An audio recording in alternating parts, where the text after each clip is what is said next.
Good day, traders. This is Rich with some price action on the market. It's currently 4:24 p.m. September 9th, 2020, Wednesday hump day. We are looking at Workhorse at the moment.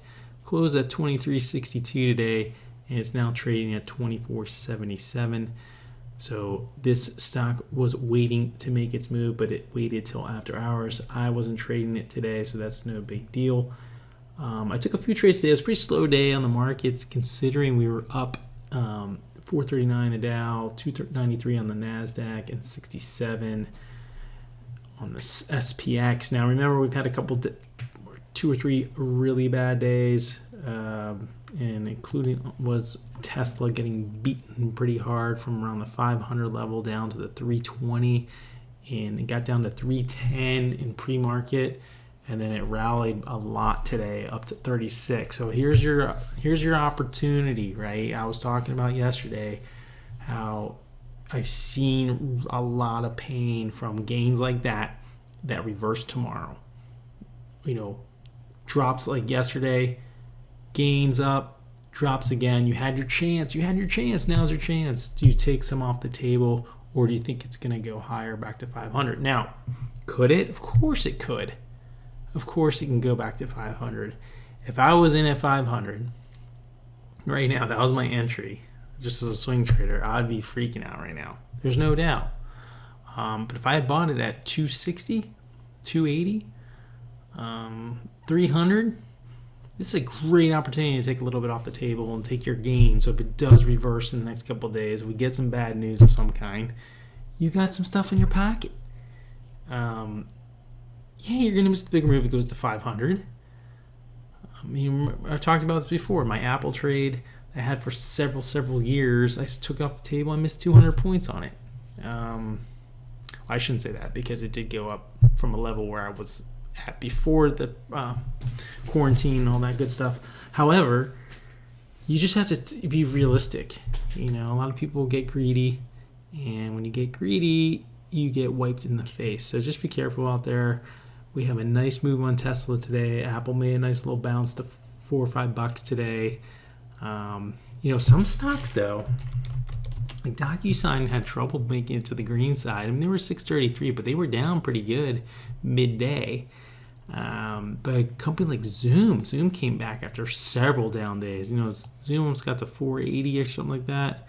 Yeah, 478, dropped down to a low 345. And it had a nice bounce day today. So here's your opportunity on Zoom. You know, you got 40 points on Zoom in one day. Now, if you bought it this morning, sure. Now you're up big time. You're up, 11% today.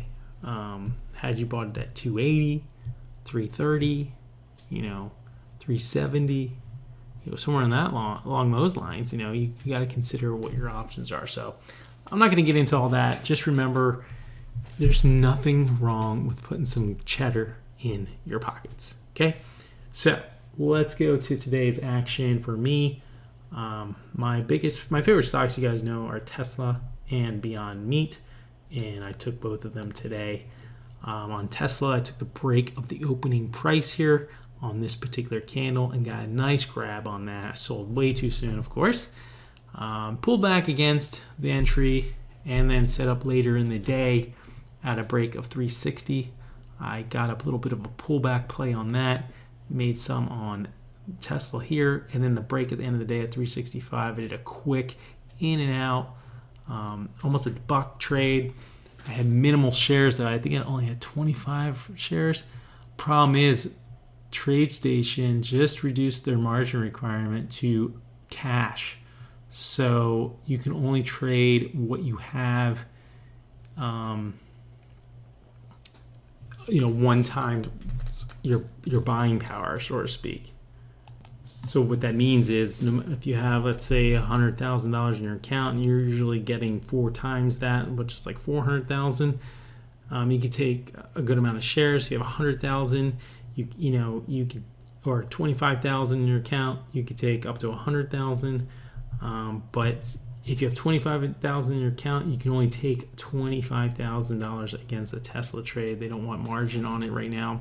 I don't know what the key is there. So I just traded small today because there's very, very lots of volume, very, very whippy. You know, I'm looking at the daily here. If you guys can zoom in here, you know, we had pretty good volume in the last couple of days. We had more volume going up, and we had less volume today, which is going to be interesting because usually volume is a big tell, and there wasn't a lot of volume making it go up. So I wonder if we're going to pull back a bit tomorrow, or kind of get back in this range, probably like 350 to 360 is my guess. We'll be at one point tomorrow, and then if we do make highs, we'll get back up to almost 400. I don't think we get to 400 tomorrow unless we have some significant news of some kind. But we'll keep an eye on that. We can't predict that, and we're intraday, so it doesn't matter. So let's go to Beyond. Beyond was up a little bit today. Oops, this has NVDA. Took a small trade on that, and it worked, but after I got out of it. There's a couple setups in this today. It's kind of hard to see. I'll go to my other chart. Oops. Go here. Gotta be quick, of course. The break here, 136 level. Pretty nice up to the 137, and then if you could have taken the 137 break, boom, did pretty well there.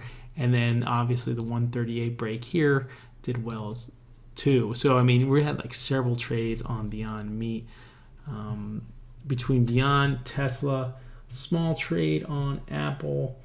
I traded this ITCI, which is kind of garbagey, really fast acting, and of course the two times I got in, I took a small like $3 loss or $8 loss or something like that, but it could have been way worse. And only one time did it shoot up like 2 points really quick, and that would have been nice obviously if I got in that, but I did not. So end of the day, 171 in the green, which is good. Actually the last trade on Tesla was for $30 or $40 at the last 5 minutes. I actually clapped my hands, said I'm done for the day, but then that trade set up, I'm like, I'm back, you know. And you know, Tesla was getting that momentum, and you kind of just had to take it. And I nailed the entry 365, and I exited really quick. It ran 2 points real quick, then ran 3.5 more points, or 3.5 total points, but I was out already, and it was the end of the day. I didn't want to carry in after hours, and some random event happened, like TradeStation doesn't allow you to, you know, exit trades after hours or something. Something random, you know. I do have those concerns because the location I'm in, my signal for cell phones is almost zero. So I'm dependent on my Wi-Fi. If something goes out my Wi-Fi, I am screwed. Actually, I need to figure out a backup plan. If you guys are listening to this, I need to get in a trade where I need a guaranteed stop. I kind of have an idea what I want to do. Just in case, you know, I don't want like 10 cents away or anything like that, but a dramatic trade situation. So let's say I get in a trade and drops like $10, but at least I can get out with like $2 loss or something like that. You know what I mean? So I'm not getting totally screwed, because if my internet goes out, I have to literally run from my office because I'm at home, and I have to run about not a quarter mile, maybe a 1/16 of a mile. And you know, right now it's fine because the weather's good, but in the winter, oof, that's another story. So if you guys have an idea of how I should get in trades where I have a protective stop that stays in the system, whether I lose connection or not, I'd like to hear what you have to say. I know I should be figuring this out myself and sharing it with you guys, but if you have anything like that, let me know. I know I can use some, like, you know, these attach or bracket trades where I can just create a stop, you know, stop limit or stop only type of thing. And I actually probably need to call TradeStation and ask them about that, because that might be something I want to consider. So that sums it up for the day. You guys have a good one. Let me know if you have any questions. Subscribe to the channel, and I should be back tomorrow. Week is flying because we had a holiday, but it doesn't matter. We'll keep going.